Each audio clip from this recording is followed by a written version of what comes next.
Salve te discipuli, this is Help for Your Latin Studies in Henle First Year Latin, exercise number 150.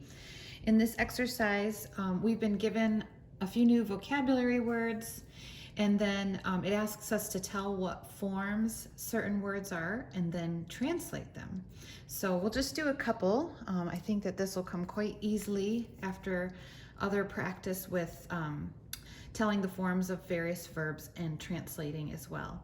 So in our new vocabulary list here we have susteneo, sustenere, sustenui, and sustentus, that all meaning sustain or withstand. And then we have a new noun, fines, finium, which is a masculine noun, and it's territory. And it notes that it's a masculine noun because it's a third declension.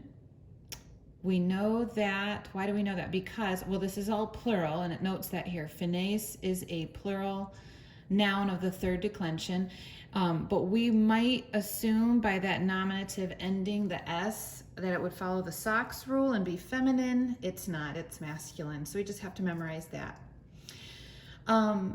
Okay, so let's take a look at number 1 of exercise 150. It's sustinebat. So I'm going to write that down here.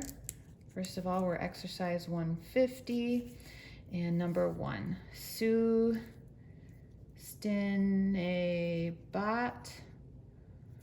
with a macron. Okay, so we have our tense indicator, the T. We have our, our personal indicator, the T, our tense indicator, the BA, and we have our root word, sustin, and then our connecting vowel, the E, with a macron. So those all give us a piece of information in order to translate and tell the form of this verb.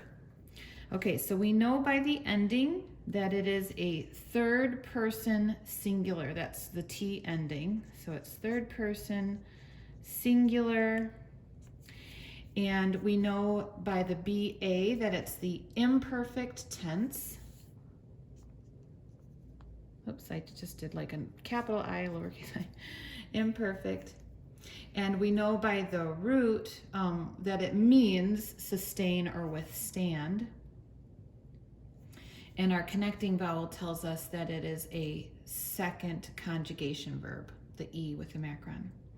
Okay, so that would be translated he, she, or it. That's our third person singular. He, she, it. And then the imperfect tense is going to put it in the past, but with an ongoing action. So he, she, or it was sustaining. Okay, let's do one more here, and then you'll be well on your way. Number 2, sustinet. Okay, so we have sustinet. All right, so again, our person indicator is that T. Our stem is sustin, meaning sustain or withstand. And then we have our connecting vowel, the E. We don't have a tense indicator, BA or BI, so then we can assume that it's in the present tense. Again, this T tells me it's third person singular, and we just said it's present tense. So this would be translated as he, she, or it is sustaining. That's one way that we can translate present tense. We could also say he, she, or it sustains. Or we could say, to give emphasis, or in a question sentence, in a question sentence, we might say he, she, or it does sustain. So in a question, in an interrogative statement, we might translate it that way and in English would say, does he, she, or it sustain? Question mark. So that's your help for exercise 150. Go on through with the rest of the words, tell their forms and translate them. And I hope this has been helpful to you. Have a great day.